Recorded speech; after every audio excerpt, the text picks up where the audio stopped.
కొంపల్లి ప్రభుత్వ పాఠశాలలో దారుణం. 7వ తరగతి చదువుతున్న సూర్య అనే విద్యార్థి 10వ తరగతి విద్యార్థులు దాడి చేశారు. ఈ సంఘటనలో ప్రధానోపాధ్యాయుడు కృష్ణ ప్రస్తుత మండల విద్యాధికారి ఇన్ఛార్జ్ ఎంఈఓ చేయించాడని ఆరోపణ. తాను చెప్పిన మాటలు వినడం లేదనే నెపంతో అదే స్కూల్లో చదువుతున్న విద్యార్థులతో తీవ్రంగా కొట్టించిన హెడ్ మాస్టర్ దుండిగల్ ఎంఈఓగా విధులు నిర్వహిస్తున్న కొంపల్లి ప్రభుత్వ పాఠశాలకు హెడ్ మాస్టర్ గా విధులు నిర్వహిస్తున్న కృష్ణ పేట్ బషీరాబాద్ పోలీస్ స్టేషన్ లో ఫిర్యాదు చేస్తున్న బాధిత విద్యార్థి తండ్రి శివరామకృష్ణ, విద్యార్థి తండ్రి ఫిర్యాదు స్వీకరించిన దర్యాప్తు చేస్తున్న పేట్ బషీరాబాద్ పోలీసులు. బాబు తల్లిదండ్రులు తీవ్ర ఆందోళన వ్యక్తం చేస్తున్నారు.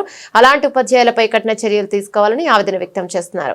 విద్యాబుద్ధులు చెప్పే ప్రధాన ఉపాధ్యాయుల వారిని రౌడీలుగా తయారు చేస్తున్నారని ఆవేదన వ్యక్తం చేస్తున్నారు. ఇలాంటి ఉపాధ్యాయులను సస్పెండ్ చేసి తగు చర్యలను తీసుకోవాలని ప్రభుత్వాన్ని డిమాండ్ చేస్తున్నారు. స్థానికులు కూడా ఆవేదన వ్యక్తం చేస్తున్నారు. ఇలాంటి ఉపాధ్యాయులపై చర్యలు తీసుకోవాలని ఆవేదన వ్యక్తం చేస్తున్నారు. ఎంఈఓగా వచ్చినప్పటి నుంచి ఇవే ప్రవర్తన బాగోలేదని, రాజరిక పరిపాలన చేస్తున్నాడని ఇక స్థానిక నాయకులు ఆవేదన వ్యక్తం చేస్తున్నారు.